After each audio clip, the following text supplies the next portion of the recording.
તાપી જન્મોત્સવને લઈ સુરતમાં અનેક જગ્યાએ ઉજવણી કરાઈ હતી, ત્યારે તાપી નદીમાં સફાઈ દરમિયાન મૃત માછલીઓ દેખાતા કોંગ્રેસ દ્વારા આક્ષેપો કરાયા હતા।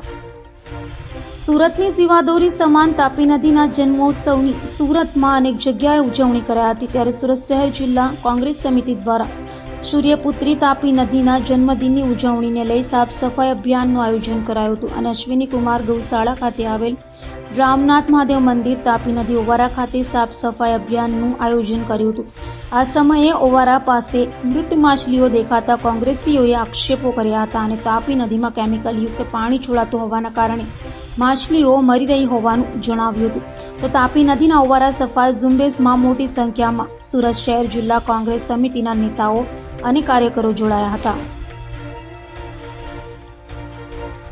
માનવ સુરેશભાઈ સુહાગિયા, પૂર્વ સભ્ય નગર પ્રાથમિક શિક્ષણ સમિતિ સુરત।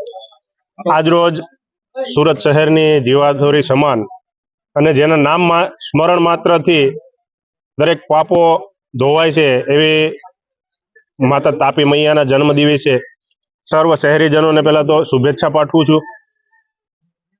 સાથે સાથે આજે અમે જ્યારે રામનાથ ઓવારા પર આવ્યા ત્યારે જોયું કે કહેવાતી હિન્દુત્વવાદી ભારતીય જનતા પાર્ટીની જે સરકારનું શાસન છે સુરત મહાનગરપાલિકામાં, વારંવાર તાપી સફાઈ, તાપી શુદ્ધિકરણ અભિયાનની વાતો કરી અને કરોડો રૂપિયાના બજેટ ફાળવવામાં આવે છે, પરંતુ આજે સ્થળ ઉપર જે જોઈ ગંદકી, તો એ બજેટ ક્યાં જાય છે એક તપાસનો વિષય થાય છે।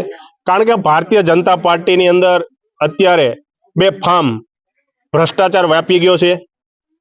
સુરત શહેરની જીવાદોરી સમાન તાપી નદી છે આજે એટલી પ્રદૂષિત છે કે મરણ પથારી એવો તાપી મૈયા એવું લાગી રહ્યું છે। એની અંદર જે જીવજંતુઓ છે, માછલીઓ છે, એ પણ ખૂબ મોટા પ્રમાણમાં આજે અહીંયા જોયું તો મૃત્યુ પામેલી છે।